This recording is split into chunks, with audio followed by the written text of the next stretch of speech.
फलक कर थूक लो और थूक कर चाटना होगा। आज जो आज बोया है काल उसे काटना होगा। जो सत्ता का लोभी होता है उसको सत्ता से मतलब है।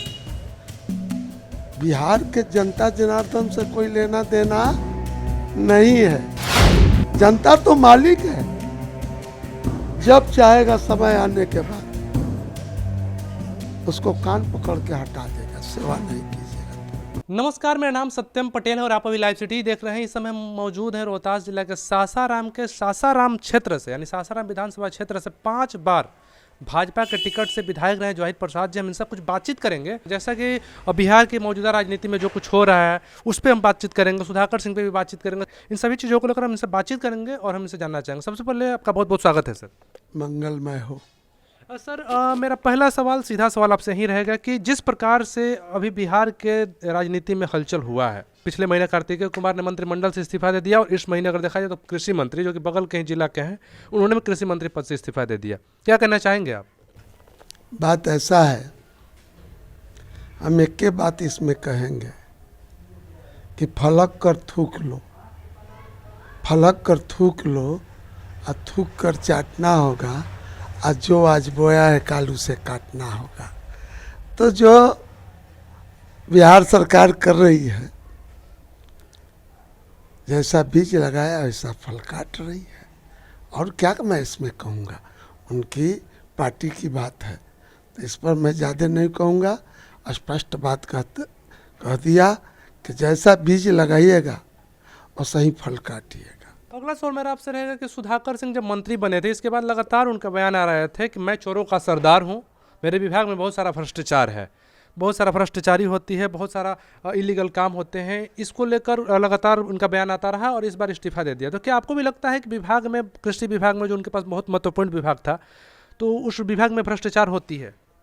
अरे जब मंत्री कह रहा है बिहार का कि नहीं हमारे विभाग में भ्रष्टाचार है, और जनता चुन के प्रतिनिधि भेजा है, तो भाई उसका तो बात हमको तो लगता है कि जरूर कुछ ना कुछ बात है गड़बड़ी, तबे डंका के चोट पर कह रहा है। इसलिए चोरी, हत्या, पाप, ये तीनों कोई कितनों छिपा ले, ये छिपने वाला नहीं है।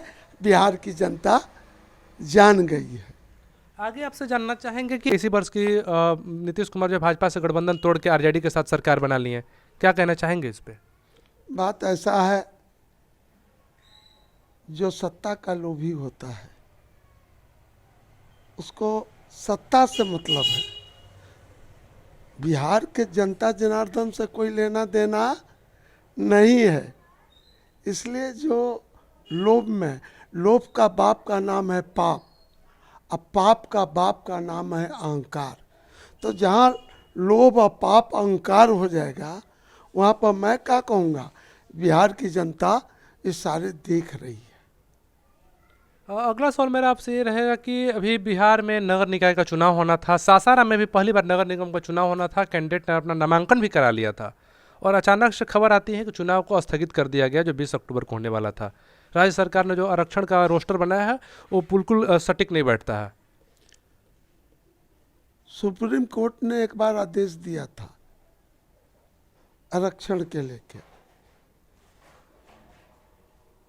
तहल पहल में आपने उसका अनुपालन नहीं किया। जनता लोग ने हाई कोर्ट में गया, हाई कोर्ट ने निरस्त कर दिया कि नहीं, सुधार करके लाओ।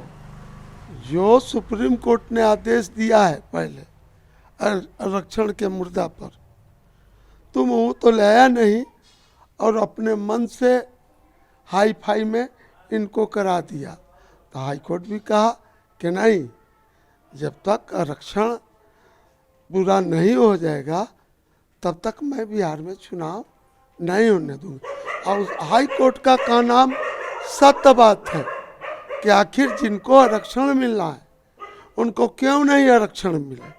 यही बात भारतीय जनता पार्टी कर रही है कि आप हड़बड़ी में सब काम गड़बड़ी कर दिए। और जितना इस चुनाव में 10 तारीख को होना था, 20 तारीख को होना था, जो कैंडिडेट खड़े थे उनका तो पैसा चला गया। क्या बिहार सरकार उनकी भरपाई कर पाएगी? इसलिए अभी से भी आप जो कैटेगरी में आता है उसको पालन कीजिए और आइए और चुनाव कराइए। आपसे जानना चाहेंगे कि आप चूंकि सासाराम से 5 बार एमएलए रह चुके हैं और सासाराम के शहर के ऊपर एक धब्बा सा लग चुका है। पिछले बार जैसा कि भारत सरकार का स्वच्छता सर्वेक्षण का रिपोर्ट आया था, उसमें भी सासाराम पूरे देश में सबसे गंदा शहर है, मतलब 372वां स्थान था पूरे देश में स्वच्छता के मामले में। इस वर्ष का जो रिपोर्ट आया है, 3-4 दिन पहले रिपोर्ट आया है, और इसमें भी 372वें स्थान पर है सासाराम। रैंकिंग में कोई सुधार नहीं हुआ है, मतलब सबसे गंदा शहर इस समय सासाराम है। देखिए, भारत सरकार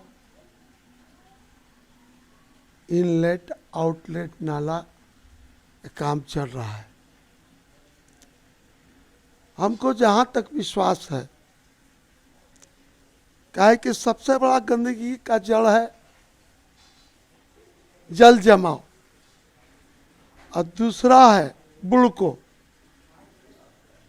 बुड़को जो पाइप बिछा रहा है, पाइप वो भी भारत सरकार का है, उसका भी अनुपालन बुड़को ने नहीं किया। यहाँ कलेक्टर जिला समर्था महोदय जी ने 20 सभा मीटिंग में कहा, आज जो रोड कट के पाइप बिछ गया, आज जस के तस है, उबड़ खाबड़ है।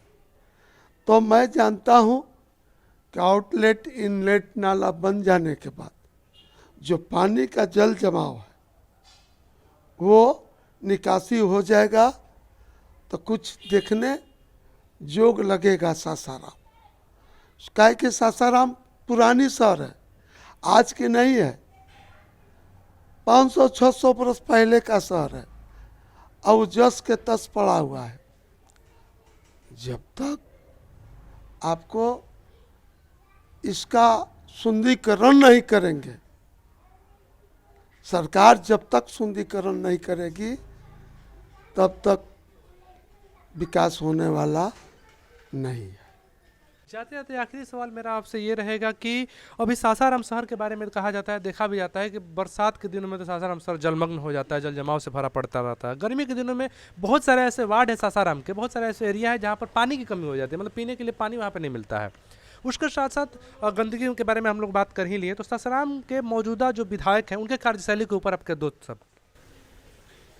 देखिए, मैं विधायक पर कोई टिप्पणी नहीं कर सकता, क्या है कि उनका जनता जनार्दन से पूछिए, वो बताएंगे। हम क्या बताएंगे विधायक जी के बारे में? विधायक हो चाहे एमपी हो, चाहे प्रधानमंत्री हो, चाहे मुख्यमंत्री हो, ये जनता जनार्दन के सेवक हैं, और सेवक जब तक काम नहीं करेगा तो एक बार रहेंगे। जनता तो मालिक है, जब चाहेगा समय आने के बाद उसको कान पकड़ के हटा देगा, सेवा नहीं कीजिएगा तो। सेवक बन के कोई रहे, जो जनप्रतिनिधि हैं सब सेवक हैं, या जिला समर्था महोदय हो, चाहे जितने भी सरकार के पैसा खाते हैं, सब जनता का सेवक है। सेवा का भाव होना चाहिए, तो सेवा का भाव जिन जनप्रतिनिधियों में नहीं हो, अच्छी बात नहीं है। जनता से बढ़कर जनप्रतिनिधि नहीं है। तो जनता से बढ़कर जनप्रतिनिधि नहीं है। अभी आप सुन रहे थे सासाराम के 5 बार भाजपा से एमएलए रहे जवाहिर प्रसाद जी को, उन्होंने स्पष्ट तौर पर सभी सवालों का जवाब दिया। साथ ही साथ जो भी गंदगी लगी हुई थी सासाराम शहर में, या फिर अभी इस पर देश का सबसे गंदा शहर, इस पर भी उन्होंने बोला। सुधाकर सिंह पर भी खुलकर बोले।